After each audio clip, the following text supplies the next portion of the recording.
All right, perfect. All right, cool, man. What's up, man? Awesome. Chilling, bro. How you guys going, man? It's going well. It's going well. Is my audio okay? Is it sound alright? Yep, your levels are great. I'm monitoring the levels and stuff. You sound great. Okay, sweet. Yeah, I'm on my phone, but I've got earphones, like wireless earphones in, so hopefully it's alright.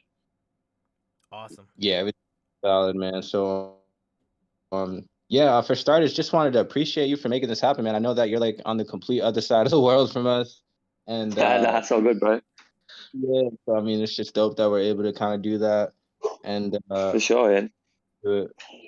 Um, yeah, man. I just kind of wanted to kind of catch up. So, like I was telling Typhoon earlier, how it was crazy that when I first kind of had that conversation with you about like the fitness stuff, completely unrelated to fighting games.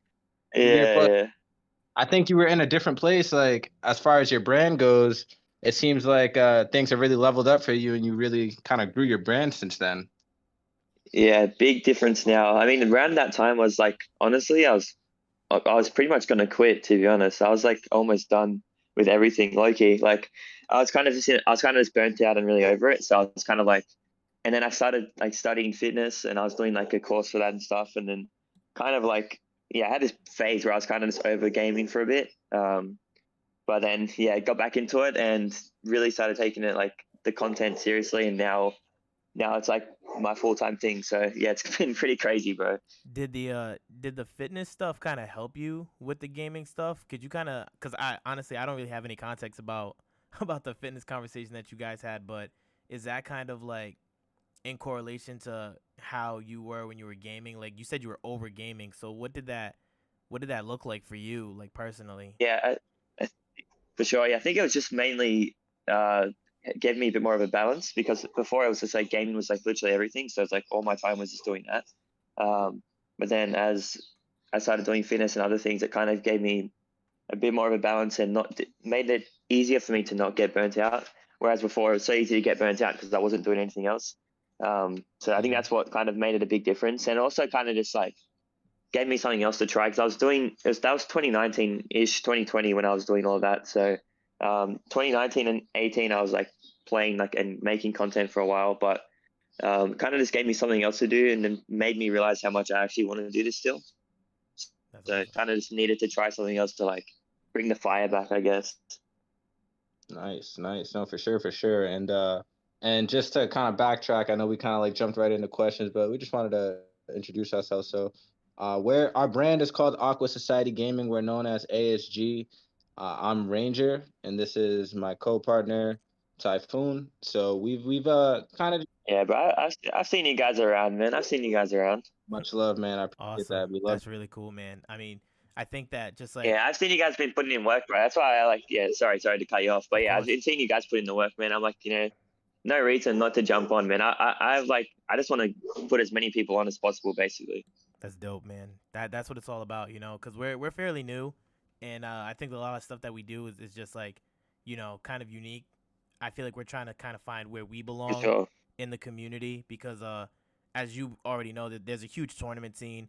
There's already a lot of like, kind of like high level stuff that's already out there, and I think that what we're trying to do is we're trying to focus more on entertainment as well as like still appreciating all like high level players and letting everyone who's been working hard, For someone like sure. yourself, kind of have that platform and let people know like these are the people that like we look up to, even though like we might not be doing like high level stuff, but like this is like where we're at. You know what I mean? So that's really awesome that you kind of like Sure, bro. have seen us do our stuff. And I mean, I would say that just getting back into the questions, like you know, I personally met you or found out about you through like MK11, but have you played any Yep. other fighting games before that, or like have you been competing in other platforms before MK11 or anything, even if it's not NRS, like just any fighting games in general? Yeah, for sure, man. Well, I mean, it was around 20. Well, MKX came out 2015, I think. Yeah, 2015. And I got that game late 2015, so a few months after it came out, like with no idea about FGC really at all. Kind of just got into that, started playing that just really casually, like just like everyone else does. No one really knows about fighting game community when they first start. Yeah, So I was just playing the games, having fun, and then eventually just ran into someone that was really good, and they already knew about So MKX was the first game that I played actively, and I got pretty good at that game. I had pretty decent success. I didn't travel too much for it overseas, so I was pretty much just playing in Australia at the time, and I was doing pretty well. Like first year or so, I was just like kind of making my way up the ranks, and then eventually towards the end of MKX, I was like the best in Australia, and that's when I started traveling. And then at that point, I was pretty much addicted. So it was like, yeah, MKX, and then Injustice 2. Street Fighter, I played a little bit competitively, but like never took it as serious as NRS games. And then Mortal Kombat 11 was when, I guess I kind of took it to the next level, a bit more serious. I had a really good sponsor for the last like few years before my current one with Injustice 2 and MK11. So I was like really lucky to be able to travel to the US a lot. So kind of gave me a chance to make a name for myself, where a lot of people found me through MK11, and I had pretty good results early on in MK11. So had a really good way to get exposure at the start of the game. So that's probably why a lot of people now, they only know me because of MK11, because that's kind of the game that made everything take off a bit. Right. No, that definitely makes sense. I mean, we did a little bit of research. We saw that you had competed in, I think it was Intercontinental Combat, and that's like the Australian Pro Combat, or the Pro League for Mortal Kombat 11 specifically for Australia, correct? Yeah, so that was basically Intercontinental. So for like obviously for the actual official NRS stuff, they have the big final event for every game. They didn't have it for the last few years because of everything that's been going on, but like 2019 they had Final Combat, 2018 and 17 they had the Injustice Pro Series finals. So they ran basically the Intercontinental stuff is basically just like a qualifier to get to that Final Combat stage of things. At least for the other games, it was more like you play in one event and then you'd go to the Intercontinental finals, which one was in Vienna and one was in Sweden. So really cool to get that opportunity, And then for the MK11 portion of it, it was purely it's the same kind of thing. So we played in Australian tournaments, and then the winner of that got sent to Sweden, and then the winner of the Sweden tournament would get sent to the Final Combat event. So we had some pretty decent opportunities with the game. Obviously Australia's a little bit smaller, and it's really far away from everything, so it's pretty expensive to get out there. So yeah, when there's opportunities like that, we're really appreciative of it for sure. Definitely. And I think one thing about you that's like really like just unique is I feel like you're kind of everywhere. Like you do stuff on Twitch. You have a really successful YouTube channel where you get a good amount of views per your video. So were you using kind of like online content to fund your competitive journey, or do you have like a job that you work at home where you kind of just save a little bit of money? Like what's kind of like your approach for for competitive travel and stuff like that? Yeah, well, back in the day, so I started traveling to US in 2018, and it's usually like in US dollars, it's probably at least 2,000 USD to come to a tournament, at least, probably more to be honest, like after the whole trip. So it's pretty expensive. But I was pretty lucky. So like I said earlier, I had sponsors that would an Australian team would send me to these events. I didn't go to too many in 2018 and 19, but every event was basically funded by either the sponsor or my stream community. Actually, I ran a donation goal for CEO in 2019, and they pretty much just pitched in for the whole thing. So because it's so expensive, like it's really hard to get out like that. So yeah, I was pretty lucky with sponsors and everything like that for those events.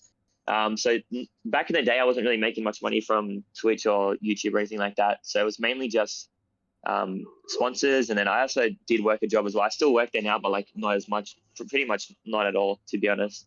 My full-time thing is basically YouTube at this point, and Twitch and everything like that. Nice. So yeah, I was working quite a bit back then just to save money, and also pretty much all my money. It was pretty much what you said. I would just work, save money, and then just use that money to travel. I didn't really care about anything else at the time. I was pretty much just like focusing purely on competing.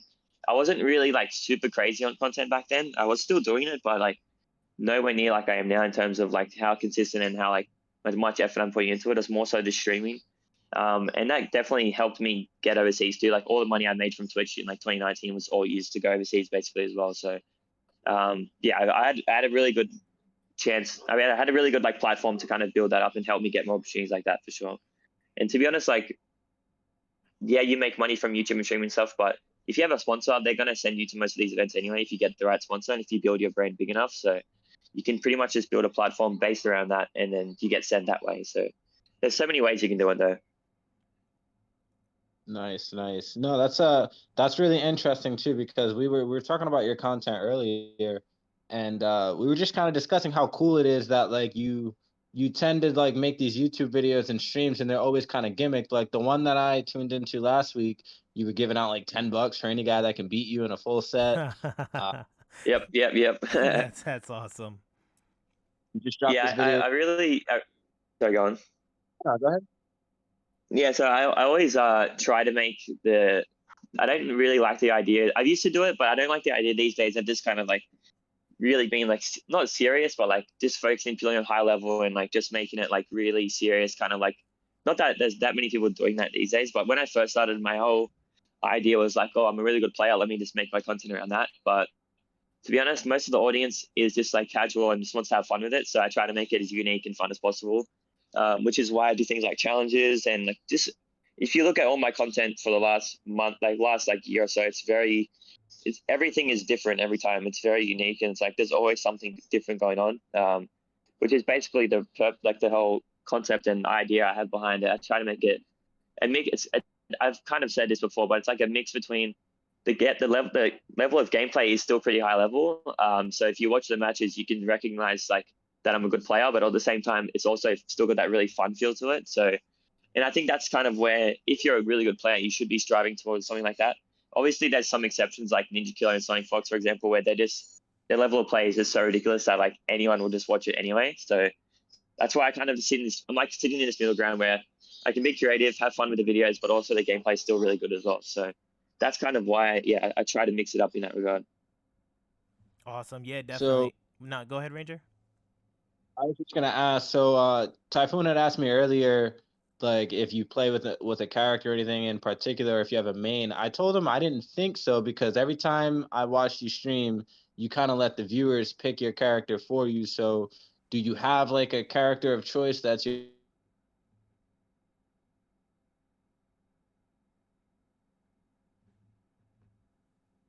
I just said earlier, like I like to make it very different with the content. And right now, not that I'm not focusing on competing, but I haven't been able to travel at all for like so long. So I've kind of had a chance to really like nail down on the content. So right now I've just been literally playing every character. Like in tournament, I've got about 4 or 5 characters right now in my head that I would use, but it's really hard for me to decide on a main right now because the level of play when I go to America is so much higher than here.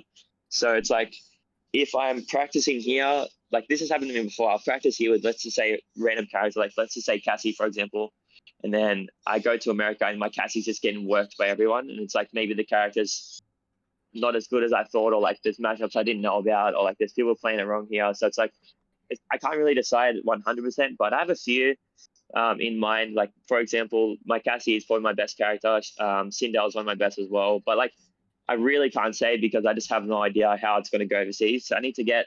I'm coming in June, so when I come in June, I'm going to play against a lot of people there, and then I've got a few in mind, but I'll really be able to lock in that first like week or so when I get to America and see how my characters are going against the best in America, and then that's when I can decide who I'm going to use. But yeah, I kind of just play everyone right now, mainly just for fun. It's good content. It's fun to try other characters as well. It really makes it fun for me. And like I said, it's just more entertaining, really. Awesome. And I think that's like a really good cameo. So we have like a VIP section in our Discord where we let like people who've kind of just like been in the Discord for a while. Allowed them to ask like just like specific questions. So we were like, if anyone in the For community sure. has a question to ask, just type it here. And you were mentioning just like the level of play and how it's different. And one of the questions that one of our members asked was like, what type of training do you do to kind of like reach that higher level of like competitive play? Because obviously there's a huge difference between playing casual and like playing competitively. So you said that the competition in NA is just a little bit different than how it is in Australia. So what do you do Yep. personally to kind of like prepare yourself for that level? Is it just like that week of training, or is it anything else? No, yeah, for sure. So I've kind of like when you're first starting out, there's so many things you can do, but I'm at a point now where not that I'm gonna do roll 100%, but I've got a pretty solid like fundamental ground. So it's like I'm gonna do like I've got most of the basics and like a lot of the higher level stuff already kind of figured out. It's more so just matchups, like seeing how they go when I get over there. But in terms of like when I was first coming up, the biggest things I would do was I would always focus like one thing at a time. So I've made videos on this as well, but like for example, there's just so many things to learn when you're new to the game and like new to fighting games that it's really hard to like actually learn everything at once. So I would always just go into a session and I did this for months and months, just like each day, or just focus on something else. Like for example, like this session, like today, I'm just going to focus on making sure I'm anti-airing as much as possible, or like I'm going to focus on taking grabs as much as possible. Blah, blah, like just whatever that one is for that day, and I'll do that. I did that for a long time, and then also watching replays was really big. I did that a lot as well.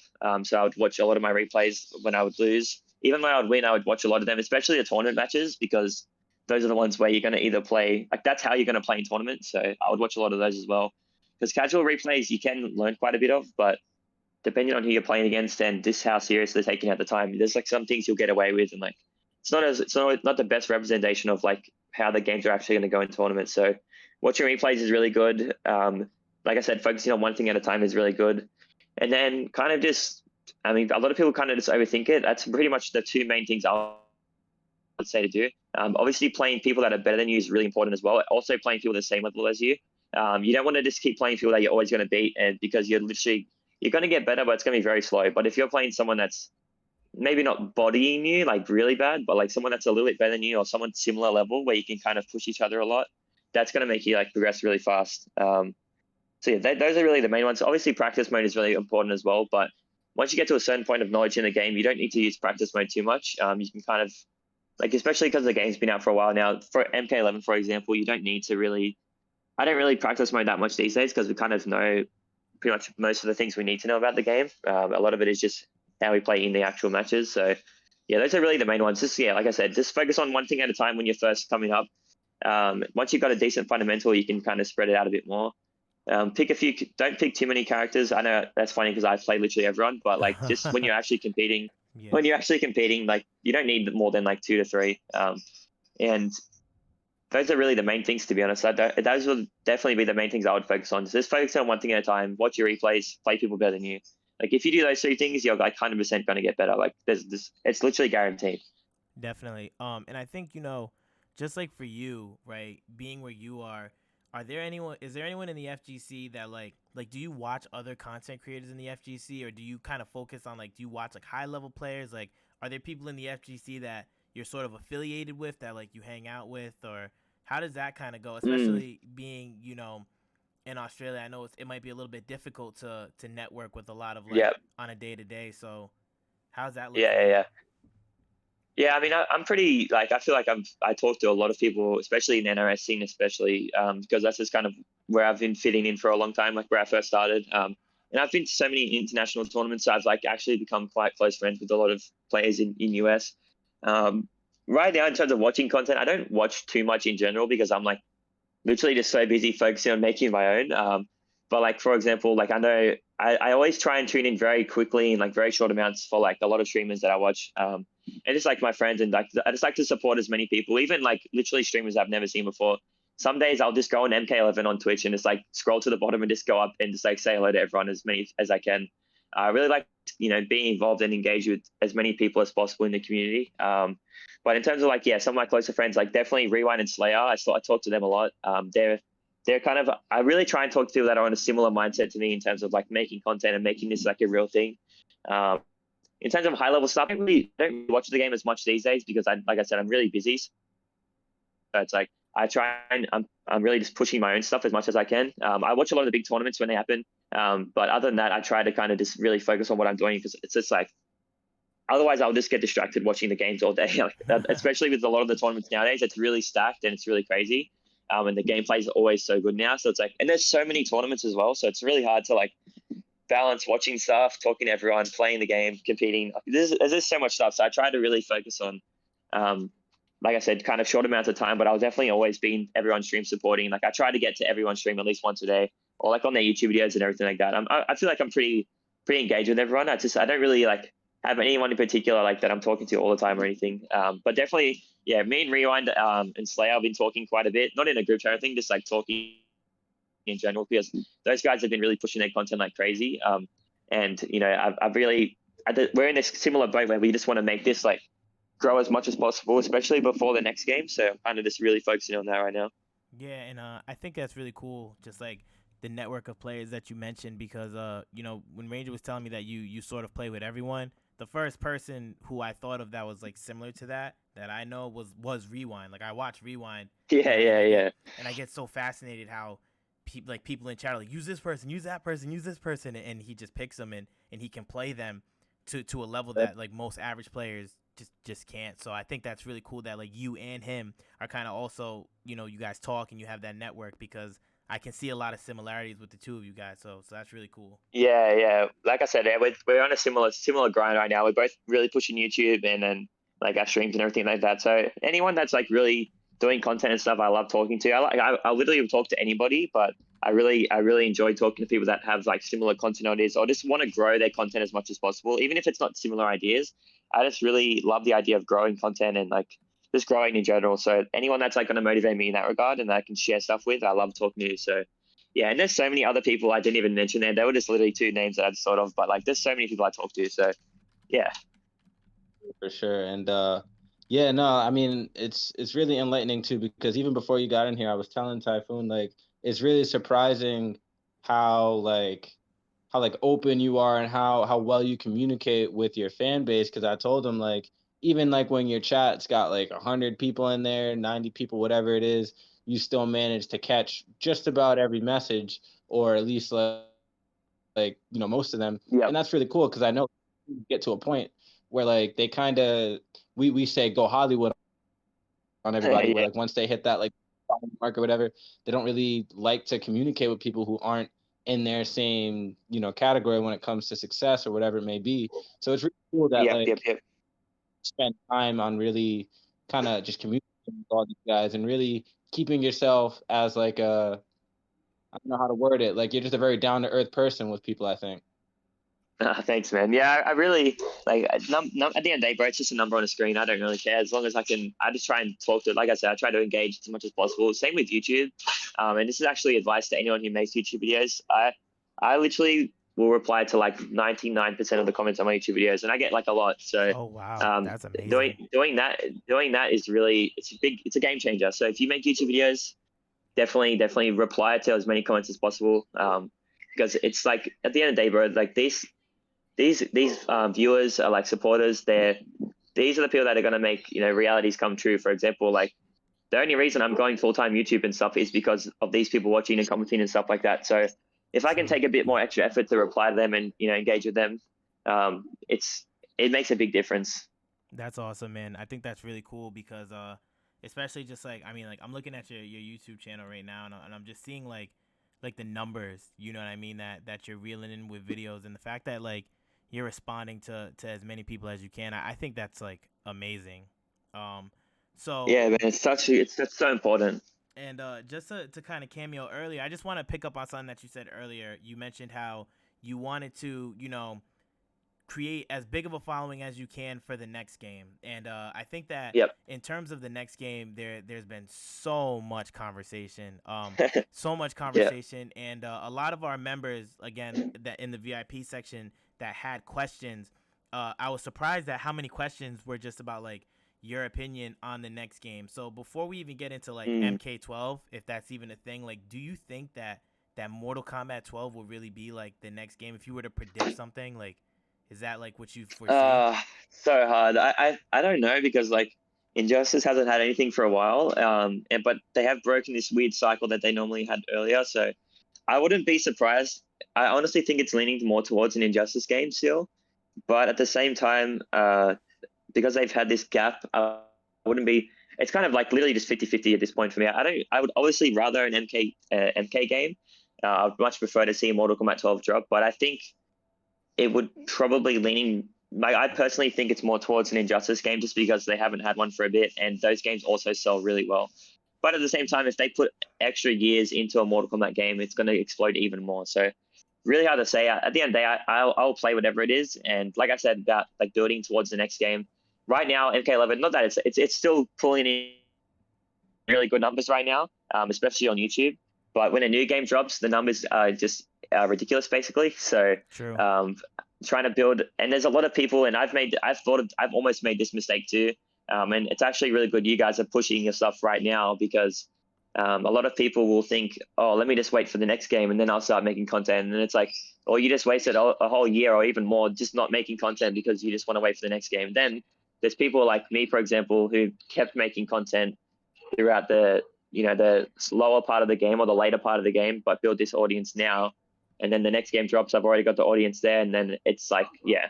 True, absolutely. And I think you know, those are the conversations that Ranger and I have. You know, Ranger and I, we talk a lot about how when MK made that tweet that everyone talks about when they're like, listen, we're we're done Yeah, with the patches and everything, and everyone's like, oh, I'm done. Me, Ranger and I, we were like, well, let's keep going as much as we can. Let's just do what we can, 100%. and then today hits, and then all of a sudden, the crossplay PC players can now play with PlayStation players. Yeah, So I think that like you're definitely approaching this in the smartest way possible, and that's exactly how we're approaching it. Like we don't want to stop yeah, exactly. what we're doing.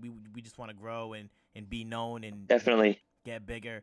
Another question about MK12 that one of our members had is like, what kind of gameplay style, if you think MK12 were to drop, do you think it would be? Like, do you think it'd be rush down, 3D? Do you think it would be how it is now, where it's slower? Like, what do you think you would see from NRS in the next MK game? I think personally, like it's not the most popular take, but MK11 is actually my favorite one out of all of them in terms of the actual gameplay. I actually Same, really love the game same. more than the others. MKX is really fun, but to be honest, the game's kind of like low-key, it's kind of bullshit. So there's like a lot of cheap stuff in that game. So I actually enjoy MK11 a little bit more. So I think that, like their direction will definitely change. They'll definitely not like it won't be anything like MK11 probably. Maybe still be a little bit slower than MKX, but I would expect a bit more creativity in terms of the combo routes. That was a big complaint that a lot of people had for MK11, and NRS is usually pretty good overall at kind of like addressing when the next game drops what like the issues were from the previous one. So um, I feel like if they drop a game, it's going to be maybe just a faster paced MK11 with a bit more creativity. And then they always have very creative stuff when they drop a new game. So like MK11 brought in multiple new mechanics, and I expect the same for the next game too. Even if it's not the MK game, whatever it is, they're going to bring some new stuff, and it's going to be wild. So looking forward to Definitely. it regardless. I also just agree with you. I love how MK11 plays. I definitely think that in terms of just like competitive play and in terms of just like Yeah. the way that the game runs, I love how it is. I do understand the hatred between some of the new mechanics because Ranger and I every day, Oh yeah, me too. I think Ranger and I every single Oh day yeah. have a conversation about breakaways. We're just gonna say it. It's breakaways. We're gonna talk about breakaways and the Yeah. and Yeah, the and their problem. Their problem. and I at first I agree, right? I'm with the majority where I don't like it, but I also on the other hand can understand like the ideology of the breakaway and how like it's still a strategical move even though it's a very scrubby mechanic. Like there's still a level of timing and understanding, and they added the armor break. But again, you Yeah. don't want to be the person in the NRS community that says you're for breakaways, Yeah. so Yeah, no, It just seems definitely. weird I to think. add a Yeah. defensive mechanic just to add a counter mechanic right after. Like it seems almost like redundant and pointless to me. Yeah, I mean, Breakaway they had the perfect system in MKX to be honest. It was great with Breaker. I think just because meter started gaining automatically, they just changed it in that for that reason. But I mean, there's a few mechanics we could go into for sure in MK11 that need changing. But I'm pretty sure we're all quite familiar with which ones aren't the best and probably need some work. And Yeah. I don't think we'll see any of them coming back anyway. I definitely don't think Breakaway will come back in the next game. I would be very surprised. I agree. Fatal Blow, I probably also if it comes back, it's going to be very different. Like the opinions of the community and the players has been very strong, especially with those mechanics. So I would be Mm, extremely surprised. NRS is not, they're actually very smart with their games.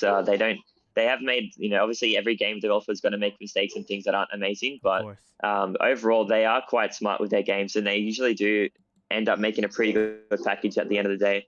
So I've got faith in the team to make something good, and they're the team working on a pretty familiar with competitive scene as well. So I'll be surprised if a lot of those things aren't fixed or just deleted completely. Nice, nice. And real quick, I just wanted to backtrack on one thing you mentioned earlier. You said that did you say you were coming to the US in June? Yep. So I'll be coming to CEO Drop a in seat? June. Okay. So Yep. yeah, I'll Okay, be that was the there. question. All right, cool. That's good to know. I mean, we considered going to CEO, but it may or may not be out of our budget at the moment. But Yep. ECT, I don't know if that's something on your radar, but that's pretty close to us. So that's something that we were planning to go to. Possibly. Have you It possibly just not? depends really on how many people are going to be there. Like that's kind of where I have to decide on if I'm going to go or not. I honestly don't care about the pop bonus or the money or whatever. It's really just depends on how many players are going to be there. And Yeah. so like to make it more of an entertaining trip and make it more worthwhile.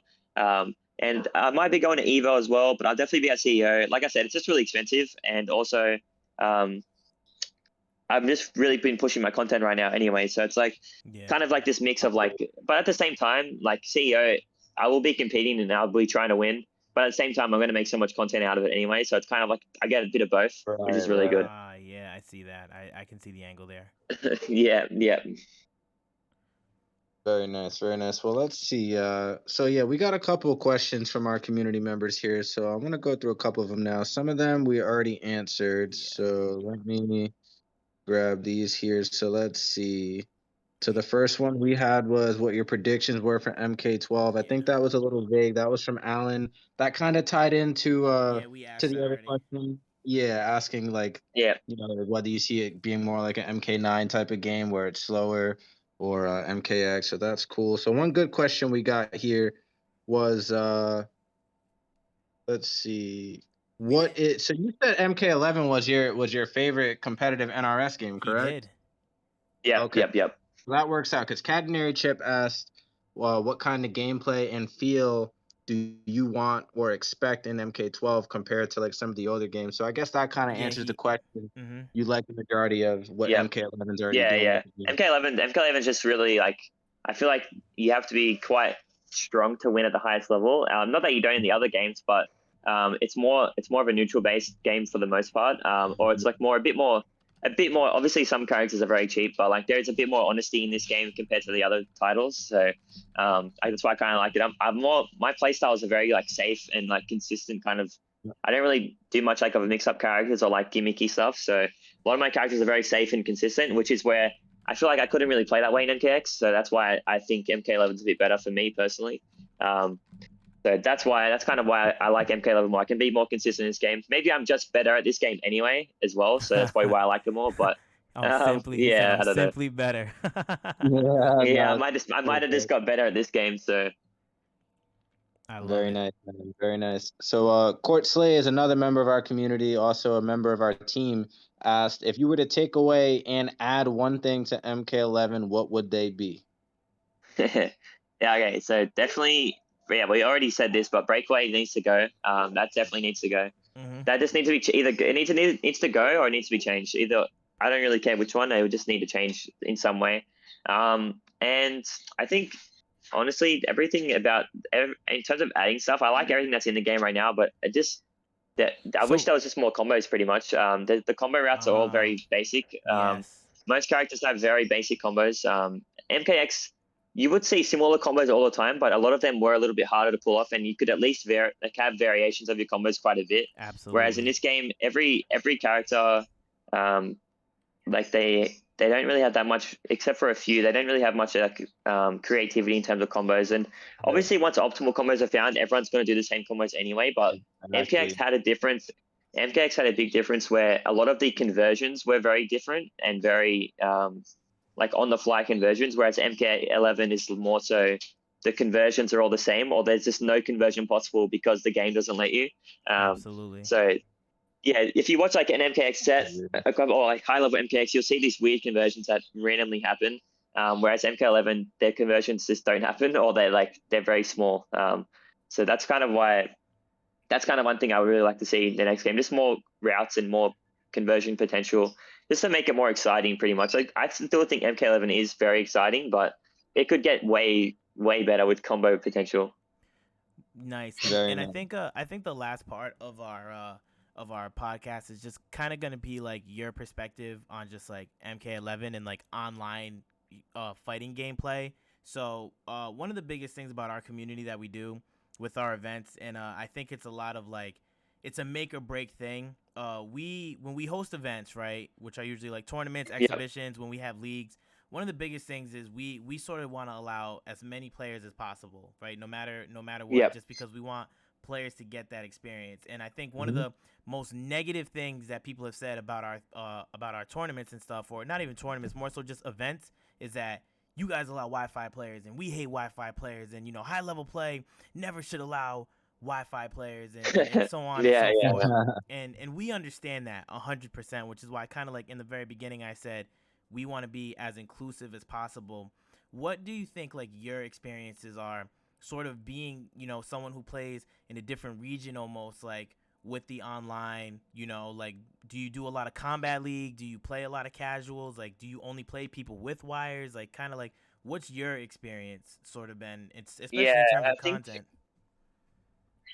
in terms of content, to be honest, I don't really care anything. I'll play literally anyone. Like if all my streams are basically fighting against US players, and I'm in Australia, so you can imagine how that connection would be. I really don't care, to be honest. If it's for content, I literally don't care. I'll pretty much just play anyone because it's just fun. It's not that serious. If it's tournament, I kind of understand Wi-Fi is a little bit sus because if it's like there's some connections with Wi-Fi that are going to be okay, but Wi-Fi is a little bit unpredictable and it's a little bit less stable. So there Oh is yeah. chances where someone could lose an entire tournament set because of that. So in that regard, I do understand. But at the end of the day, if it's really up to the tournament organizer, man. Like I can't really. If you're going to sign up for the tournament, then that's that's Wi-Fi is allowed. If you sign up, that's on you. Like that's it. That's it. At the end of the day, if it's a fair concern, and I don't blame people for saying that either. I would probably, if someone joined the tournament and played me against Wi-Fi, I'd probably call it out if it was a problem. But Yeah. I've played Absolutely. in tournaments. I played in official like. It's just funny, but like so the official NRS tournaments, at least for the online Final Combat ones, the online Pro Cup one, sorry, where Wi-Fi was banned. But some of the brackets early on in OCE, like in Australia, some people would be on Wi-Fi, and I'd be playing them in tournament, and I just wouldn't say anything because if it's fine, I'll just let it rock. Like if it's a Yeah. problem, I'll say something. But some people, honestly, I would just be like, oh no, let's let it rock. Like let's just play. I don't Yeah. care. Like if it's a problem and it's like okay, this match is. I Yeah. can potentially lose a step because of this connection, then I'm like, all right, I'm out. But That's if awesome. it's not a problem, I'll just let it rock. So yeah, Absolutely. I just let it rock sometimes. Yeah, but I 100% like if I was playing for like a high stakes event or like a lot of money or something like that, I'd be like no chance. Like I would definitely say Yeah. no. But at the same time, it's like this depends on the event really, and how serious it is, how big it is, stuff like that. Absolutely. I think that's awesome. And for me personally, I talk to Rangers, so like some of the young, newer guys in the Discord, I try to help. I'm definitely not like the highest level player. Like I know like I play at a certain level, but a lot of the times when I play against these guys, I see them in the Discord in our community a lot, and they say like, "Oh, like I hate Combat League. I hate these players on Wi-Fi," and I'm like, and I'm watching It's their become a match crutch replays. almost for some of these guys. I think it's Exactly. become a I was crutch. just gonna say it's almost like an online like get out of jail free card. Like I go and watch their match replays and I see like how they're losing and I'm like I just feel like you're not losing because they're on Wi-Fi. Like I feel like you're losing because like you're just not making good decisions. So I think Yeah, that's yep, really yep, you yep. know. So I hear where you're Yeah, coming that's from. very common, and it's not only with Wi-Fi too. People will say stuff like no matter what, like people will make excuses about the character, this and that, and then you watch the replays and they're doing so many other things wrong as well. Like there's so many things that you can make excuses about, and it's very easy to, especially when you're a newer player. Emotions come into play as well, so it's very easy to not want to blame yourself for losing. But at the end of the day, everyone has the same tools to play the game, um, and you can work on so many things, even at a level of the highest level in the world. There's always things to work on. Even if there's small little things, there's so many. It's so much easier to make an excuse than just to put in the work and actually find out why you're losing and just accept you're losing and actually work on it. It's so much easier just to be like, let's just blame this, and this. And sometimes they are valid points and valid excuses, I guess. But at the end of the day, it is what it is. Like there's nothing you can do. Once something's happened, there's not much you can do. But Yeah. at the end of the day, everyone gets salty. I get salty. You can't control it sometimes. Of It's course. just a natural thing to get salty at especially at fighting games, man. Definitely, definitely. Cool. I mean, that pretty much gets most of those questions out of the way. One question I wanted to ask is, I'm pretty sure you play on PlayStation now, but are you one of the guys that were like a Switch hitter? Did you play on both consoles, or were you strictly on PlayStation for the remainder of the time? Yeah. So when I first started back in 2015, I had an Xbox, and then 26. That's when I found about tournaments, and everyone basically in Australia was on PS4. So I was like, all right, let me swap. So I swapped to PS4 2016, and then pretty much never went. I've never been back to Xbox or anything since. Luckily, this game's crossplay, so it's kind of good in that regard. I do have it on PC, but I just never really play it, just because like my main thing is whatever the player base is, that's what I'm going to play on. If the highest player base was on Xbox, I'd just play on there. Like I don't really, the actual console itself, I don't really care about. It's more so just wherever the most players are, wherever the best players are, that's where I'm trying to be. So, but like at the end of the day, crossplay exists now. There's tournaments on every platform. You can kind of play however you want at this point. Definitely, yeah. Because our brand used to be like strictly an Xbox brand. We kind of took pride in that. Around Aftermath, right when Aftermath dropped, things were really hot for us. We were hosting all these Xbox tournaments. We were getting all this traction, and then out of nowhere, when the next gen systems came out, they totally nixed it for the Xbox side of things. We really couldn't do anything. We were dormant for about a year. So we came up with this interesting concept that I kind of wanted to get your opinion on. So for the past month, actually, we've been doing this weekly series where it's like 100% crossplay. So basically, the idea is it works based on match replays. We set up brackets, guys in the Discord, then we get the match replays, and we stream them at the end of the week to kind of show people what everybody's doing and how the nice. And it's been going pretty well. So I don't know if you've ever heard of anything like that, or if you Yeah, I've only heard of it from you guys. I've seen you do it. I saw you guys doing that. So, yeah, no, that's pretty sick, man. It's a good way to get more people feel like they're involved, especially because like obviously you could easily run a tournament on separate consoles. At the end of the day, the package at the end of the day looks pretty similar for most. For anytime you're going to stream it or make YouTube videos on it, it's going to look pretty similar anyway. So you can definitely still get a pretty solid like almost near identical result anyway. Obviously the matches have already happened, so it's a little for the players, it's a little bit less intense because they're not on stream and stuff. But at the end of the day, it's still pretty similar. So no, it's a good idea, man. Especially, I think hopefully in the future we just have the game where we can just do everything crossplay and do it all live. So I think will come definitely in the future. No, absolutely. And I mean, I think first of all, I think that's awesome. You know that you got a chance to tune into what we were doing. One of the things. Yeah, I saw you guys doing that. I'm like, different, bro, different. That's so cool, man. One of the things that I will say about what we have right now is I think that it's like awesome, right? For a lot of players who are, you know, trying to come up and like, you know, see where they belong in the competitive scene. That's why we named it the Proving Grounds, because we have a lot of players that are like, oh, we think we're, you know, they're good, and we're like, all right, well, let's set up a league then. Let's see how it goes. But what we want to do is we kind of want to find a way to incorporate like higher level players, or we want to make an experience so even like a higher level player can kind of get something out of it. Do you think like you personally would have any advice? Like, for example, if we were to do something like this, would there be anything that we could do to make it kind of appeal to a player like yourself, aside from just like watching it, like where you can kind of like gain something from being involved in what we do? Or do you think that based on what you've seen, it's sort of like a good concept, and I think like with more, you know, experience and with more people seeing it, it'll just kind of grow into that? Like, what do you think? Yeah, I think it will just grow into that as the tournaments get bigger. More people will play in it,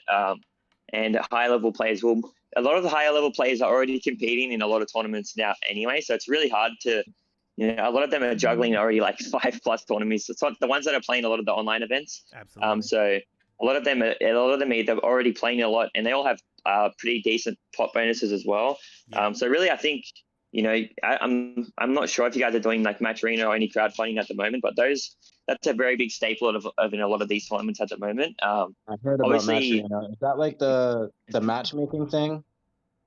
Match Arena. So Match Arena is basically like a pot bonus grow. It basically is like a pot bonus kind of thing. So people can just contribute to the prize pool directly from watching your stream, or they don't even have to be live watching it. You can set it up whenever you want. And then you can get people to, if people want to, they can donate to the prize pool, and then that even if they're just watching, a lot of people will still like donate small amounts and sometimes big amounts and make that prize pool even bigger, which will definitely incentivize even more players to join and even higher level players to join as well. Absolutely. Awesome. But I think just keep doing what you're doing. Like this, I think it's good that you just grow the platform as much as you can. Similar to what I said earlier, when the next game drops, you're going to have so many more people entering. So you just got to keep pushing it, basically. Now that's really cool. I definitely think we should probably just wrap up the podcast part for now. So thank you guys so much. You guys heard it here first. I'm gonna just sign out. I'm Typhoon. Thank you so much, Wes, for coming through and just having a No worries, 100%. conversation, man. fellas. This was like an awesome experience. I think it'll be great to kind of like listen to this and just like hear your perspective again. I thoroughly enjoyed it. When Ranger told me that we were gonna do this, I was like, oh, awesome. But I think like actually getting a chance to just sit down and like hear your words and hear your advice, I think Super it's enlightening. super prime, yeah. And I think like Hey, in terms no of worries, you, fellas. yeah, and you like wanting to give back to the community, like I feel like this is like a really good step. Like we 100% appreciate it. Like everyone in the ASG community, like we love this stuff. So thank you. 100%.